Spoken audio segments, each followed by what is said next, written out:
Hi, I'm here with Saman Ansari in beautiful Islamabad, and we've been meeting with lots of people today, and at the end of our time together, we were discussing the opportunities of DIDX for telephony companies all over the world, and I wanted to hear his opinion about it.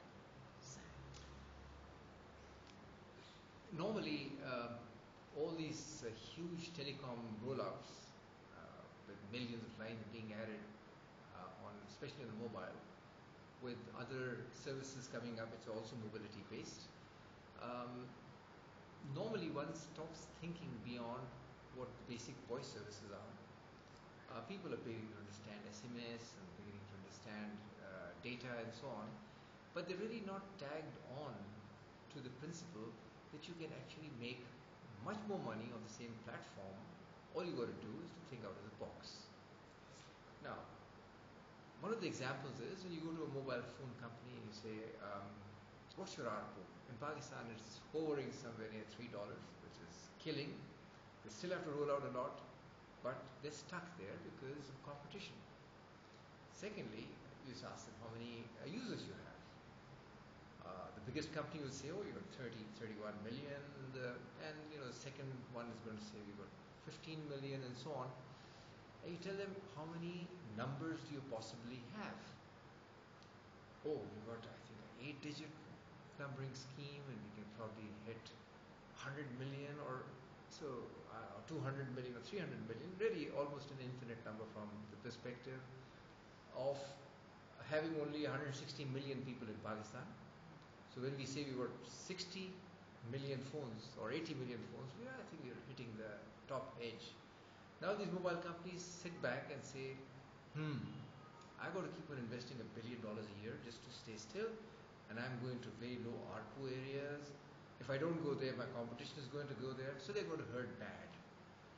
Now, rather than wait for the doomsday where somebody is going to say, I'm going broke, we're going to have mergers and acquisitions and so on, can't we think of something more unique? Now, what is the most expensive thing on a rollout? Is the radio part.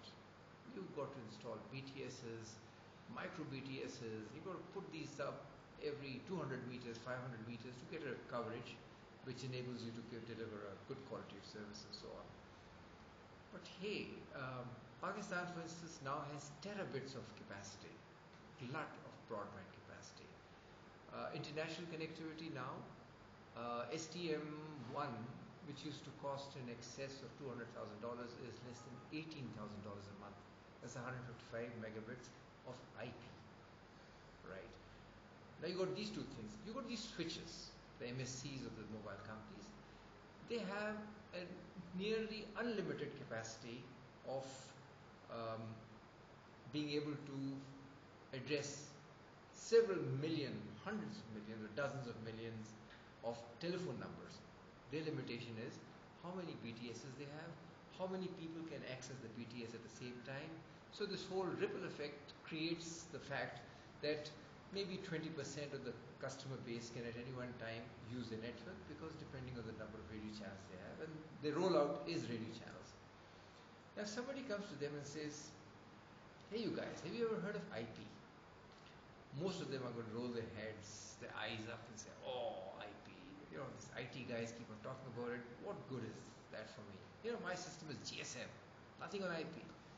I would tell them, go and actually take a walk in the outside, smell the fresh air, come back inside, and I'll tell you, give me 1 million numbers, 2 million numbers, 3 million numbers. I'm not going to exercise your RBS network, the radio part. I'll say invest 0 going forward, and these 4 or 5 or 6 million numbers you give me is going to generate traffic for you only using your switch, which the investment is peanuts as opposed to the traffic, a pipe which is going out which is doing IP, and you start generating revenues of people who don't even exist in Pakistan. So it's not 160 million people anymore, my dear. You're now accessing 1 billion people prospectively. So your million numbers are going to be used without using your network, without using anything, and now you start having a trickle of streams. Suppose if you have a million numbers out there, and each one of these numbers, at the worst case, is yielding you $4. $4 into a million is $4 million. It's $50 million a year for doing nothing. Now, this is one service. When I start explaining what this fascinating, what should I say, something like the Holy Grail. You have this Holy Grail box which is full of all the nice things. You're not only accessing these virtual 1 billion, I'll explain to you, you can actually start accessing everybody who's an MSN, Skype, Google Talk. All these guys are spending all the money, doing whatever they need to do to deploy. You smile and you just say, hey, use my 3 million numbers. I want some money coming back. I don't want to spend any money. You might think me to be quite a crazy guy. How can you get money for nothing? There's no free lunch. Trust me, DIDX gives you free lunch. Try it.